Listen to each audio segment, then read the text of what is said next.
कुलता समाजर साधारण बैठक अनुष्ठित।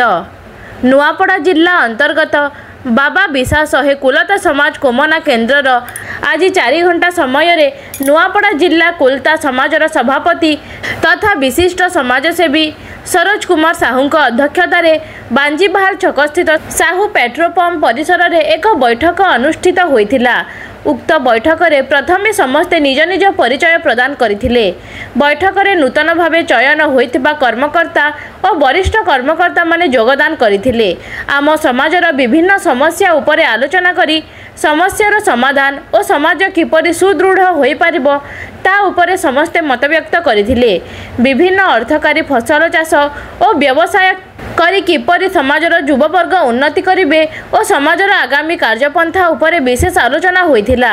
आम समाजर सबु भाई एकजुट हेले असंभव को संभव करि परिबा एकता ही बड़ बोली जिला सभापति श्री साहू विभिन्न उदाहरण दे मत देथिले। एही बैठक रे समाजर कोमना केन्द्र सभापति वैषम पायन साहू, जिला उपसभापति अश्विनी कुमार भोई, वीरेन्द्र प्रधान और समाजर समस्त कर्मकर्ता माने योगदान करथिले। मैं वैषम पायन साहू पूर्णा ब्लॉक कुलता समाज सभापति। आज आम पूर्णा अंचल अनेक समस्या नहीं कर गोटे मीटिंग आयोजन कराइला। जिते कर्मकर्ता समस्ते आसते जिला कर्मकर्ता गण भी उपस्थित थे। आज मीटिंग रे समस्या उपर आलोचना है।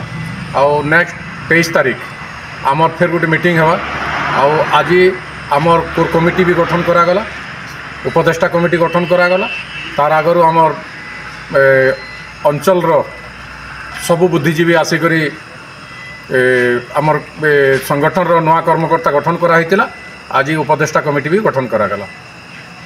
समस्ते तीन उपस्थित थिबारु मुई अशेष अशेष धन्यवाद दौच कुमना अंचल सबु कुलता समाज सबु बुद्धिजीवी और भाई बंधु मान को।